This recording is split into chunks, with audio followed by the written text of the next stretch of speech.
Hi, the fundamentals of electronics, step 2, capacitors and inductors. So back to pi again, and since I've got that graph to the left, I thought it's a convenient time to show you this.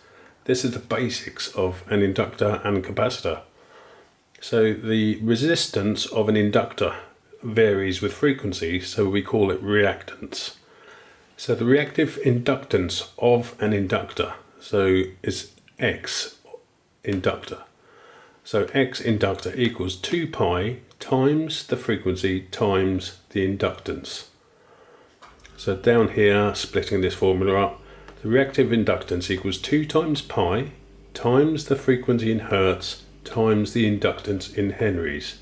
But the important bit, in inductors, the voltage leads the current by 90 degrees. The voltage leads the current by 90 degrees. So in an inductor, the voltage leads the current by 90 degrees. So this would be the voltage, and then the current would come up 90 degrees later. 0, 90, and it's 270, 360. So wait for this to 0. It's a 0, then it comes up to 90 degrees, and we've got the current is coming up now 90 degrees later, and then 90 degrees later obviously the voltage is falling and the current is falling. So 0 degrees when it's pointing at 3 o'clock, 90, 180, 270, 360. The voltage in red leads the current in yellow by 90 degrees in an inductor.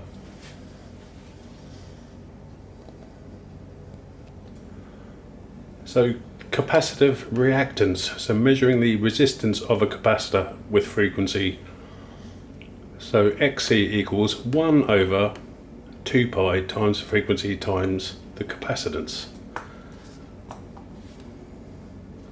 which equals, so there, the reactive capacitance 1 divided by 2 times pi times the frequency in hertz times the capacitance in farads.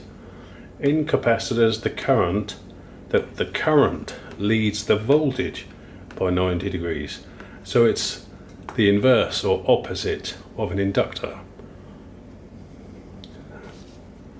Now if you forget, the easy way to remember it, if you're sort of familiar with a capacitor, when you apply voltage to a capacitor, it's a dead short. So you get a huge amount of current and the voltage builds up over time. That's the way I remember it anyway.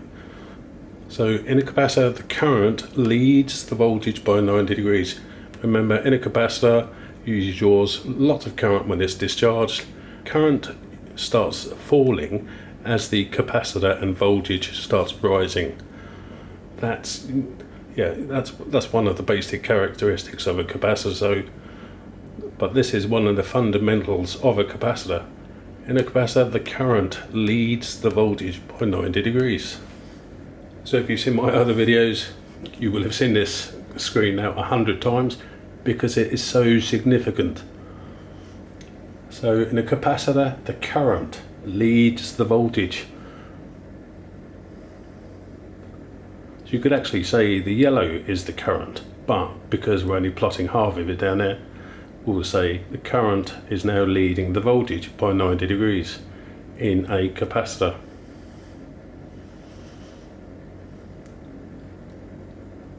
So you could say if the current is in red and the voltage is now in yellow, the current is leading the voltage.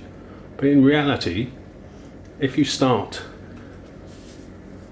at this point here at 0, so 1 radius, we've got lots of current and no voltage. The voltage is starting to build 90 degrees later as the current's falling.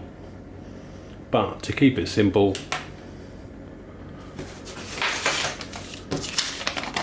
we'll forget this bottom half. So in a capacitor, the current leads the voltage by 90 degrees. So don't forget, 0 degrees, 90, 180, 270, 360. fundamentals of capacitors and inductors. And just to refresh your memory, so the cosine has no amplitude. It goes one radius from the center to 3 o'clock, that's one radius. It decreases to the center, then we get -1. So if we plot the cosine, it's the upside down of sine. So it starts at 1, comes down to nothing, then goes back the other way. And if you watch this cosine here, starts at 1, down to nothing, -1. So the cosine has no amplitude.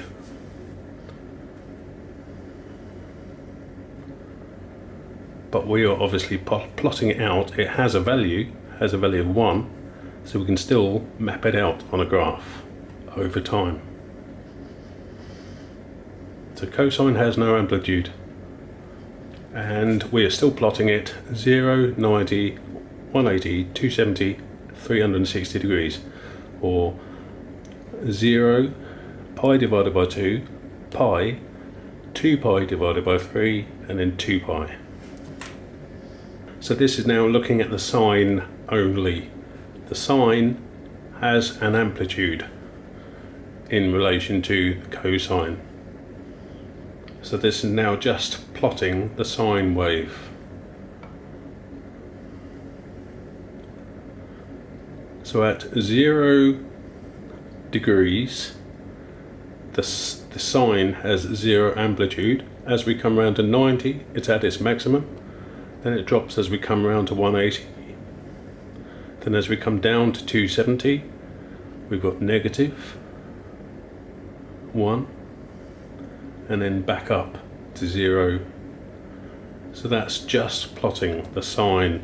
And to be more specific, the sine of y. So that's a sine wave in relation to the cosine, which is going left and right. The sine is going up and down. Hopefully this has been a 4 or 5 minute tutorial. Thank you very much.